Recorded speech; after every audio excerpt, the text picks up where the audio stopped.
السلام علیکم، میں ہوں Hasan Zafar. Welcome to politics. بدلتی ہوئی لہریں اور متضاد اتحادوں کی دنیا میں سیاسی درستگی۔ اس سال اکتوبر میں مشرقی یورپ میں ایک اور کشیدگی اس وقت بھڑک اٹھی جب سربیا اور کوسوو کے درمیان جنگ کا خدشہ پیدا ہو گیا۔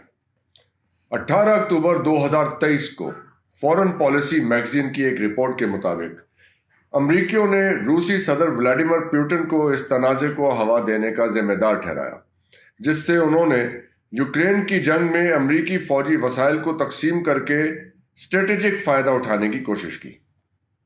اس بات سے سابق امریکی وزیر خارجہ کونڈولیزا رائس کی گزشتہ ماہ centre of strategic studies CIS میں کی گئی گفتگو کی بھی تصدیق ہوتی ہے، جس میں انہوں نے کہا تھا کہ موجودہ روس محض ایک تباہ کن طاقت کے طور پہ کام کر رہا ہے اور 1991 میں سرد جنگ کے بعد امن اور خوشحالی کے لیے امریکہ کے قائم کردہ عالمی نظام کو سبوتاژ کر رہا ہے۔ یورپ اور مشرق وسطیٰ دونوں میں صورتحال انتہائی پیچیدہ ہو گئی ہے۔ ایک طرف صدر پیوٹن اسرائیل کے خلاف فلسطینیوں کی حمایت کر رہے ہیں اور بالعموم مسلم ملکوں کو اپنی جانب راغب کرنے کی کوشش کر رہے ہیں، جبکہ دوسری جانب وہ مبینہ طور پہ سربوں کو کوسوو کے خلاف بھڑکا رہے ہیں، جو مسلمانوں کی اکثریت والا علاقہ ہے۔ اسی طرح امریکی حماس کے خلاف اسرائیل کے ساتھ کھڑے ہیں، جبکہ یورپ میں وہ سربیا کے خلاف مسلم کوسوو کی حمایت کر رہے ہیں۔ تذبذب کا ایک اور عنصر مغربی اور غیر مغربی تھنک ٹینکس اور دانشوروں کے جارحانہ موقف سے پیدا ہو رہا ہے، جس میں بظاہر غیر ملکیوں سے نفرت کی رمق دکھائی دیتی ہے۔ ان پیش رفتوں میں تیزی سے غلط اور ٹھیک، سیاسی طور پہ صحیح اور غلط، یہاں تک کہ دوستوں اور دشمنوں کے درمیان بھی لکیروں کو دھندلا کرنے کی صلاحیت موجود ہے۔ ایسا لگتا ہے کہ انتہائی دائیں بازو کی سوچ مغرب اور مسلم دنیا دونوں میں مرکزی حیثیت اختیار کر رہی ہے۔ آسٹریلیا کے سابق نائب وزیر اعظم جان اینڈرسن کی میزبانی میں ایک پوڈ کاسٹ میں امریکی فوجی مورخ وکٹر ڈیوس بینسن نے سختی سے دائیں بازو کا نقطہ نظر اپناتے ہوئے کہا، مجھے فی الحال افق پہ اسرائیل کی طرف سے کوئی پابندی نظر نہیں آتی۔ ایسا لگتا ہے کہ سپر پاور کی حرکیات یا نیوکلیئر ڈیٹرنس اور یہاں تک کہ ریاست ہائے متحدہ امریکہ میں موجود عوامی جذبات کو بھی کوئی اہمیت نہیں دی جا رہی۔ یہ اس تلخ حقیقت کی نشاندہی ہے کہ موجودہ ماحول میں انسانی حقوق اور کمزور خواتین اور بچوں کی فلاح و بہبود، جو پہلے کافی توجہ کا مرکز تھے، اب کم ہوتے دکھائی دے رہے ہیں۔ بینسن نے فلوریڈا کے گورنر روون ڈی سینٹس کے حالیہ بیان کا حوالہ دیتے ہوئے سیاسی درستگی میں اس تبدیلی پر روشنی ڈالی، جس میں غزہ یا مشرق وسطیٰ سے آنے والے پناہ گزینوں کے استقبال کی مخالفت کی گئی تھی۔ حماس کے حملوں کا جشن منانے پر فلسطینیوں کے خلاف مقدمہ مغرب میں دائیں بازو کے لوگوں کو کھلے عام اپنی رائے پیش کرنے کا موقع فراہم کر رہا ہے۔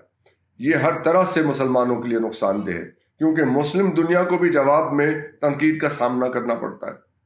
یہ وہی بات ہے جسے یاسر عرفات نے 9/11 کے بعد سمجھا تھا، جب انہوں نے امریکہ میں 3000 لوگوں کی موت پر خوشی کے کسی بھی اظہار کی حوصلہ شکنی کی تھی۔ مسلم دنیا میں فلسطین کی حمایت اور اسرائیل کی مذمت کو مغرب میں حقارت کی نگاہ سے دیکھا جاتا ہے، اور یہ طرز عمل غزہ میں اسرائیلی رد عمل کو جواز بھی فراہم کرتا ہے۔ جان اینڈرسن کے ساتھ اسی پوڈ کاسٹ کی ایک اور قسط میں برطانوی مصنف اور سیاسی مبصر ڈگلس مرے نے مسلمانوں، اسلام اور برطانوی مسلمانوں کے فلسطین نواز موقف پہ کھل کے تنقید کی۔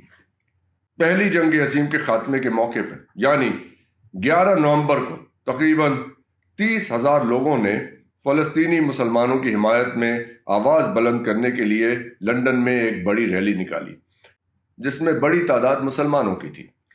ایسا ہونے سے پہلے مرے نے بغیر کسی ڈھکی چھپی حقارت کے برطانوی دائیں بازو یعنی سفید فام مسیحی آبادی پہ زور دیا کہ وہ اس مظاہرے کو طاقت سے روکیں۔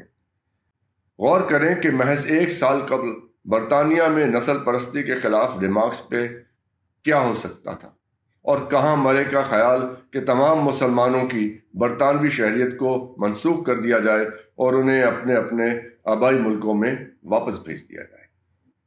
خوش قسمتی سے ان آوازوں نے برطانیہ کی ریاستی پالیسی کو متاثر نہیں کیا۔ برطانوی وزیر اعظم رشی سونک نے ریلی مخالف مظاہرین کی مذمت کی، جنہوں نے اپنی رائے کا اظہار کرتی ایک پرامن ریلی میں خلل ڈالنے کی کوشش کی۔ بی بی سی کے مطابق 11 نومبر کے واقعے میں 9 پولیس اہلکار زخمی ہوئے اور 145 افراد کو گرفتار کیا گیا، جن میں سے بڑی اکثریت ریلی مخالف مظاہرین تھے۔ ایک فیصلہ کن قدم اٹھاتے ہوئے سونک نے سخت گیر وزیر داخلہ سہیلا بریومن کو کابینہ سے برخاست کر دیا، جنہوں نے رشی سونک کو 10 ڈاؤننگ اسٹریٹ تک لانے میں اہم کردار بھی ادا کیا تھا۔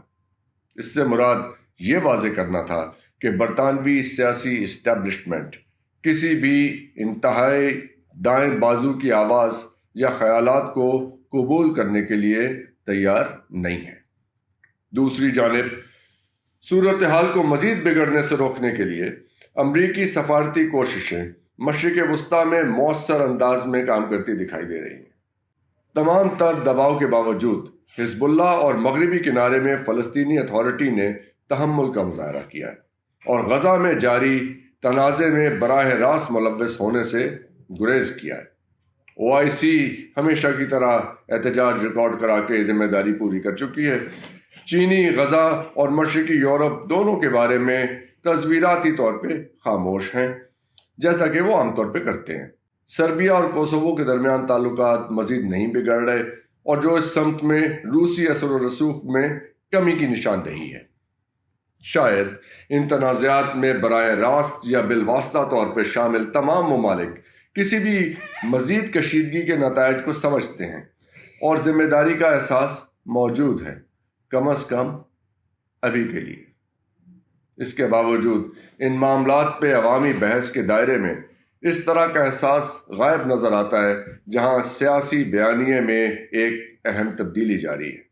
اگرچہ یہ محض چند سوشل میڈیا پلیٹ فارمز یا ٹیلی ویژن موبائل سے ہو سکتے ہیں جہاں اس طرح کے سیاسی طور پہ ممنوع بیانات کھلے عام دیے گئے ہیں، پھر بھی کچھ عرصے پہلے تک مغربی میڈیا میں کہیں بھی اس طرح کی بات چیت کا تصور کرنا ناممکن تھا، خاص طور پہ تعلیم یافتہ اچھی پوزیشن رکھنے والے مغربی افراد کی طرف سے۔ تاہم یہ دیکھنا ہوگا کہ یہ خیالات کب تک مرکزی دھارے کے سیاسی دائرے سے باہر رہ سکتے ہیں، یا جب تک معاملات عقل کے قابو میں ہیں۔ اس سب کو دیکھتے ہوئے چیزوں کے ہاتھ سے نکلنے کے امکانات کم نہیں ہوئے ہیں، اور اگر بدقسمتی کے کسی بھی جھٹکے سے ایسا ہوا تو اس کا مطلب یہ ہوگا کہ جب یہ جنگ ختم ہوگی تو اس کے شروع ہونے سے پہلے سیاسی طور پہ درست سمجھے جانے والے بہت سے نظریات دم توڑ چکے ہوں گے۔ یہ ایک واضح تقسیم کی دنیا ہوگی۔ مغرب میں غیر مغربی لوگوں، خاص طور پر مسلمانوں کو انضمام کے مسئلے کا سامنا کرنا پڑے گا، جس کی اب تک انہوں نے شاید ہی کبھی پرواہ کی ہو۔ دنیا ایک بار پھر دوسری جنگ عظیم کے بعد نافذ ہونے والے ڈیزائن کی آئینہ دار ہوگی، جب ایک ہی نسلی پس منظر کے لوگوں کو ان کے آبائی مقامات پہ واپس بھیج دیا گیا تھا۔ اس کا مطلب یہ بھی ہوگا کہ سیاسی درستگی کے خیالات میں تبدیلی آئے گی۔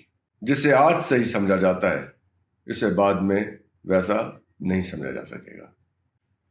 جمہوریت، انسانی حقوق اور کثیر الثقافتی تنوع کے تصورات، جنہیں واحد سپر پاور امریکہ نے امن اور ہم آہنگی لانے کی کوشش میں پروان چڑھایا تھا، آج سنگین خطرے سے دوچار ہے۔ آپ کے دیکھنے کا بہت بہت شکریہ۔